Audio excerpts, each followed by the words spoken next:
Well, in today's health, is the cold weather starting to take a bite out of your daily run?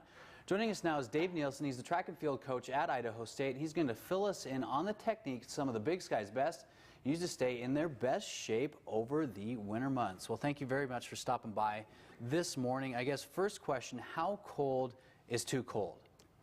Well, I think you can run in pretty cold weather. One of the things that you want to take care of is that you, if it's too slippery out, if there's too much ice, that becomes a problem. So more traction then. Yeah, so you want to watch out for that. Your body heats up very well from the inside out, but there are certain, in the periphery, you want to cover that so that something doesn't have the chance of getting frostbite.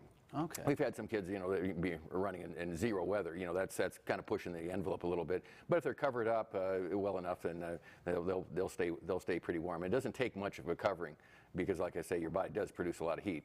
I've seen people use like the masks and that kind of apparel, the balaclavas, or I can never say that right. But seeing people use those, do those actually in very cold weather, that would be something to okay. use. It needs to be pretty cold. It really needs something like that. Okay. Again, your body and especially your head will produce a lot of heat, but some of the parts like the ears or that kind of thing can get frostbite. Okay. So how do the athletes for the Bengals, how do they take to training out in the cold weather? What kind of, what are some of their workouts or sample workouts they do? Well, when it's cold out and if there's any slippery surfaces and stuff, you don't run as fast. Right. You got to be careful with that, and it's hard to. There's a reason that we have more sprinters in the South than you do in the North. But you can still do a lot of very good training outside, and it's picking your surfaces and picking the times of the day. The sun's out, that certainly helps as well. Okay.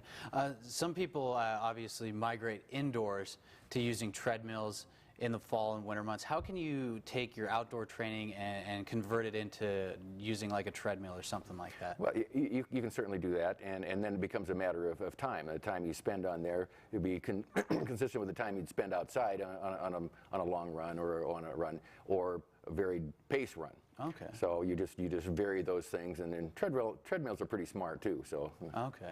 And I've seen the ones that you can plug in coordinates or streets or things like that and allow you to run those streets or supposedly those streets.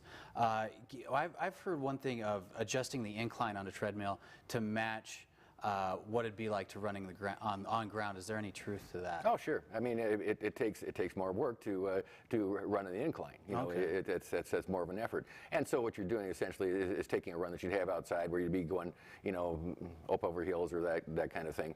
And where it does a nice job of kind of matching it. It's not the same.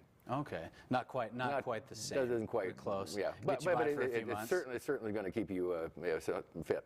All right, cool. Thank you very much for stopping by this morning. My pleasure.